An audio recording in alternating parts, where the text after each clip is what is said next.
The sequel to one of the best games ever made, Breath of the Wild, is now less than a year away in spring 2023, but we still don't know too much about the game. Now, that leaves some nice room for fan theories and speculation, and there's plenty of it when it comes to the sequel of Breath of the Wild. Well, today I'm going to round up all the fan theories and speculation, and we can run through them one by one, plus add some of our own into the mix too.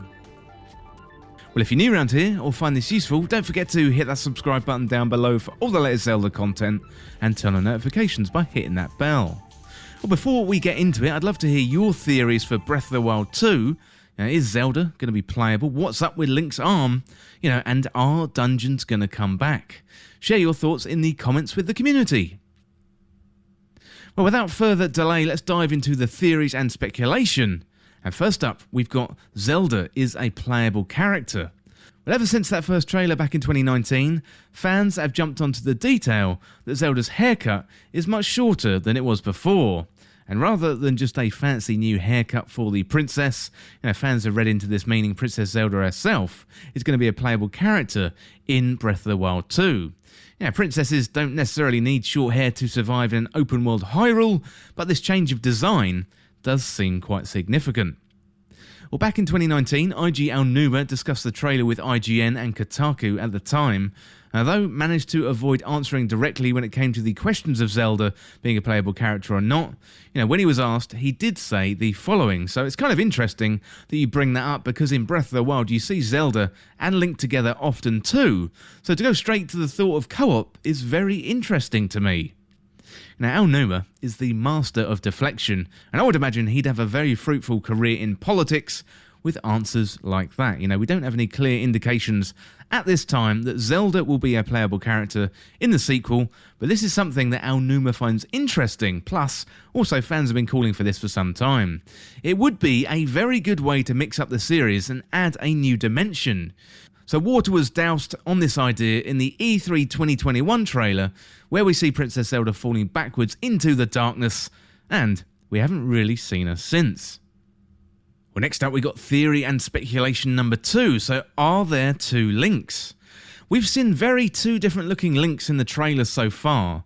In the initial E3 2019 trailer, we saw a traditional Breath of the Wild Link in his signature blue hero's tunic. Then much of the focus of the E3 2021 trailer was this new style Link, one with long hair and a strange new right arm. And we've seen a much closer look at this Link in the recent 2022 delay trailer. We don't know if we skip back in time or if this is a Link from another time or maybe a Link from another dimension. So it could be that Blue Champion's Tunic Link is early in the game, for example in the introduction, and then Link gets corrupted through the strange green arm holding Ganondorf's corpse in place. It could be that we play as Strange Arm Link for the majority of the game, and Champion's Tunic Link was merely in the introduction to act as continuity for fans moving from Breath of the Wild 1 to the sequel. I do feel like we've done the time element with Link before in Ocarina of Time, so to do that all over again would be a little bit strange. It may be that this other character, this Link with the long shaggy hair and the strange arm, perhaps isn't Link at all. This could be a new character entirely. Although that is probably one of the more out there speculations. It probably is Link, it's just either Link from a different time or a different dimension. But anyway, we'd love to hear what you think. Why are there two Links in the trailers? Let me know down in the comments. Well, next up we got playing the E3 2021 trailer backwards. So if you play that trailer backwards, then this reveals the Breath of the Wild theme music. Is this really significant? Probably not. It's likely to be Nintendo just messing with us, knowing we're going to run through every second of every clip with a fine-tooth comb, scouring for every detail that we can muster. And yes, Nintendo, we did play it backwards, so you got us. Next up we've got, is Breath of the Wild 2 inspired by Red Dead Redemption 2? So IG Aonuma said in an interview with IGN in 2019 that the developers have been playing a lot of Red Dead Redemption 2. So the first Breath of the Wild was inspired by Skyrim, so we could see some elements of Red Dead creep into the sequel, and I wonder what that would look like. For example, you could have a mobile camping system, which allows us to rest as well as build up and talk to other NPCs. Maybe you could have random world events, smaller than side quests but interesting elements that make Hyrule feel alive. We could also see some changes to the weapon system. Like weapons in Red Dead Redemption, they deteriorated over time and had to be cleaned rather than just breaking. Red Dead 2 was one of the most impressive open world games in the past few years. That was until Elden Ring came out, and it'd be interesting to see how these inspirations manifest in Breath of the Wild 2. Well, next up we've got Non-breakable Weapons. Personally, I would really like to see a change to the weapon system. I wasn't a fan of the breakable weapon system in the original. I think it was a good thing to try, but overall it didn't really work out for me. Perhaps coming from the world of looters, where the chase of the weapon is the pull, only then for it to break in my hands didn't feel very satisfying. Yes, it promoted using a variety of weapons, but I think this could be done in other ways. As we alluded to before, it'd be interesting to see if weapons get dirty and perhaps they need to be cleaned, like in Red Dead 2. I would like to see an evolution to the breakable weapon system. Elden Ring clearly took inspiration from Breath of the Wild, and I'd like to see the Breath of the Wild sequel take inspiration from Elden Ring in the weapons department. Well, next up we got the potential return of dungeons. So the original Breath of the Wild was heralded as one of, if not the best game of all time. However, fans of the classic Zelda series missed the old school type of dungeons like in the previous Zelda games. Yes, we got the divine beasts and the shrines, but they didn't really hold a candle to the old dungeons. For example, ones from Skyward Sword, Ocarina of Time, and also that classic game, Link to the Past. So the return of dungeons would also allow the return of boss variation, something that was severely lacking from the original Breath of the Wild. I would imagine much of the development went into the open world itself rather than the divine beast design. They were good, but they also felt very samey to me, and the only boss variation we really got was from Calamity Ganon himself. You could argue that Lynels felt like bosses at times.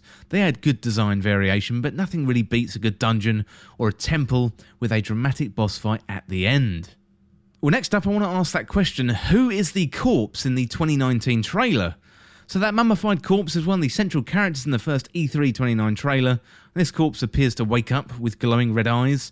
Then in the 2021 trailer, we see that same corpse screaming. Everyone's immediate thoughts are, this is Ganondorf, given the jewels on the character, and also the red hair. It could indeed be Ganondorf from the very first Legend of Zelda game, but it could also be someone else. Zelda's timeline is long, it's twisting, leaving room for other characters to come into focus. Well, this is the last bit of speculation today. Is this the Ganondorf origin story? So we've discussed before there's two links in the Breath of the Wild 2 trailers, but maybe this could be the game where we delve into the backstory for Ganondorf. The corpse of the being mummified under Hyrule Castle in the first trailer seems to be wearing very similar clothes to the character skydiving in the E3 2021 trailer, and we've so far assumed that this skydiving character is Link, but the clothes are strikingly similar to that of the corpse and also the character depicted on the wall. During the original Breath of the Wild, we did learn about the hero from 10,000 years ago, celebrated through a tapestry. So this could, in theory, be a younger Ganondorf, but we're just going to have to wait and see what happens in the game. So it does seem that Ganondorf is going to be stepping into a bigger role in this game, and I, for one, am very excited to see Ganondorf back again. Well, let me know in the comments your theories about Breath of the Wild 2. I would love to hear from you. So on the lead up to spring 2023 for the release date, we've got loads of time to speculate, so I'd love to hear about your theories. Well, that is it for this look at the speculation and the fan theories for Breath of the Wild 2. And as always, thank you so much for watching or listening. For more Zelda content like this, hit that subscribe button down below and subscribe to Triforce Times. If you enjoyed this video, found it useful, liking and sharing the video would really help me out. Otherwise, check out the other videos on the channel. Well, thanks again. I'll see you soon.